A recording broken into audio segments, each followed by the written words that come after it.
Good morning বন্ধুরা, সবাইকে কেমন আছো তোমরা সবাই? আশা করি ভালো আছো। আমরা এখন অনেক অনেক ভালো আছি। তো সকাল সকাল পেঁয়াজি ভাজা করছি, দেখতে পাচ্ছ বেসনের গোল্লা করে ছেড়ে দিয়েছি। তারপর তো আবার দেখো সেটা থেতলে নিয়ে আরেকবার ভাজবো, তাই না? সবাই তো এইভাবেই বানাই, তাই তো আমিও সেইভাবেই বানাচ্ছি। মানে একই পদ্ধতি, এটার আবার অন্য কোনো রকম হয় না, তাই না? তো সবাই চলে এসো সকাল সকাল গরম গরম পেঁয়াজি মুড়ি খেতে আমার বাড়িতে। আর কি বৃষ্টি হচ্ছে কি বলবো, মানে বুঝতেই তো পারছো, এই বৃষ্টিটা সব দিকেই হচ্ছে একইভাবে সমানভাবে, তাই না? শ্রাবণ মাস, ভোলা বাবার জন্ম মাস, এতে তো বৃষ্টি হবেই, তাই না? ভোলা বাবার মন্দিরে এত জল ঢালা, আর বৃষ্টি না হলে হয় সেটাই বলো? তো যাই হোক বন্ধুরা, শ্রাবণ মাসে দেখতেই পাচ্ছ তো অনেকেই দিদিভাইরা মানে আমাদের মতো, আমার মতো অনেকেই এরকমভাবে কাঁচের চুড়ি পরেছে, সবুজ কাঁচের চুড়ি হাতে, তাই না? আবার কেউ কেউ পরেই না। তো আমাদের গ্রামের বাড়ি, তো গ্রামের মানুষ অনেকেই বোঝে না ব্যাপারগুলো, তো সেই কারণে অনেক মানুষের মুখে অনেক রকম কথা আসে, কিন্তু আমি পড়েছি বলে। আর আমাকে বেশিরভাগ লোক দেখে কেন বলো তো? আসলে আমি তো দোকানে থাকি, দোকানদার মানুষ, তো সেই কারণে দোকানে যেসব অন্যান্য অনেকেই মানুষজন আসে, তো নানান মানুষের মুখে নানান প্রশ্ন, উত্তর দেওয়ার শেষ নেই। তো এখন বাজে ঘড়িতে দেখো প্রায় 2টো বাজতে যাচ্ছে। তো ওদিকে আমার দুপুরে রান্নাবান্না সব কমপ্লিট হলো। সকালে পেঁয়াজি ভাজা মুড়ি খেয়ে তারপর সমস্ত রান্না কমপ্লিট করেছি। এদিকে স্নান তো করতেই হবে। তো আর মেঘের মানে মেঘ, আকাশটা পরিষ্কার হবে না, তো সেই কারণে ভিজে ভিজে সমস্ত কাজগুলো গোছগাছ করে নিয়ে বাসন কটা ধুতে ছিল সেগুলোও ধুয়ে নিচ্ছি।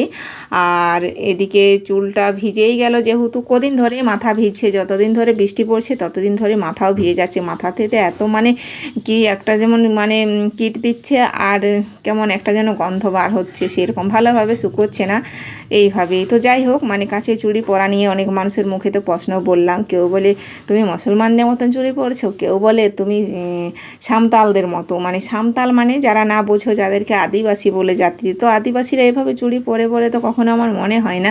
তবু কেউ কেউ মানে যে যার মুখে যেমন ভাষা আসছে সে সেরকমভাবেই বলে যাচ্ছে। তো যাই হোক, বলছে বলুক, আর যার ভালো লাগে সেই বলে, যার না ভালো লাগে সে না বলে, তাই না?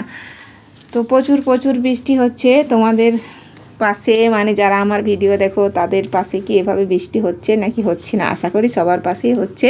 তো তোমরা কি বলবো, মানে সবাই বুঝতে পারছো যেভাবে হচ্ছে গোটা দিন বৃষ্টি। এত বৃষ্টি ভালো না, তাই না?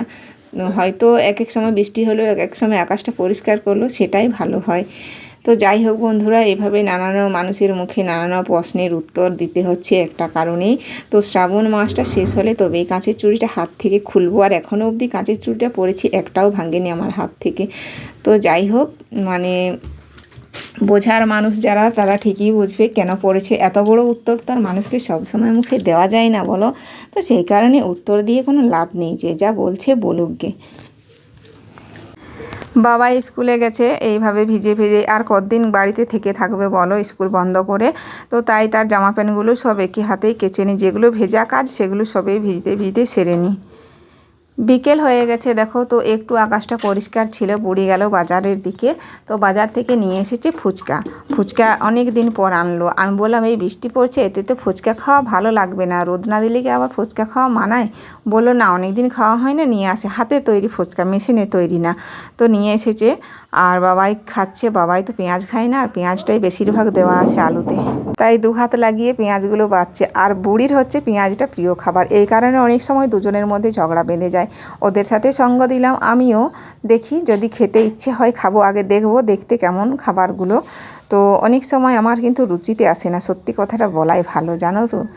তো কি বলবো, যার যেটা রুচিতে আছে সে সেটা বেশি পছন্দ করে। তো আমার খেলেও হয়, না খেলেও হয়, তবুও ওদের কথার জন্য বললো 3জনের জন্য নিয়ে এসেছি, 1-2টো নাও। তো দেখলাম আমার তেঁতুল জলটা তো মোটেও রুচিতে আসে না, কারণ তেঁতুল যেভাবে মানে তৈরি করে, ডেলাগুলো যেভাবে গাছ থেকে পেড়ে আনে, খাওয়ার সঙ্গে সঙ্গেই দেখো একটা মুখে নিচে দাঁতের শিরশিরানি শুরু হয়ে গেল। জানি না দাঁতের প্রবলেম কোনোদিনই দূর হবে না। বন্ধুরা, কারো কি কখনো দাঁতের ব্যথা হয়? যারা আমার ভিডিও দেখো কন্টিনিউ, অবশ্যই জানিও তো একটু কমেন্টে কার হয় দাঁতের ব্যথা। তো যার ব্যথা সেই বোঝে, তাই না? অন্য কিছু ব্যথা অনেক রকমভাবে সহ্য করা যায়, দাঁতের ব্যথা মোটেও কিন্তু সহ্য করা মুশকিল। তো যাই হোক বন্ধুরা, দেখো মানে কি বলবো, আরও একবার কথাটা বলছি, আমাকে অনেকেই আজকাল বলে তুমি মুসলমান, তুমি মুসলমানদের মতো, এইভাবে কথাগুলো বলছে। তো যাই হোক, মানে কি বলবো, শুনতে শুনতে আমার ভালো লাগে, সেই কারণে তাদের কাছে উত্তর দিই না। হ্যাঁ বলছো বলে, কিন্তু যারা বোঝে অনেকে এই ব্যাপারগুলো, যারা দেখেও অনেক লোক পড়ছে, আমার দেখেও অনেক লোক পড়ছে, সেটাই কারণ। আর এখনও যারা পড়েনি তাদের মুখে তো কথাই। তো যাই হোক বন্ধুরা, ভিডিওটা আজকে এখানেই শেষ করছি।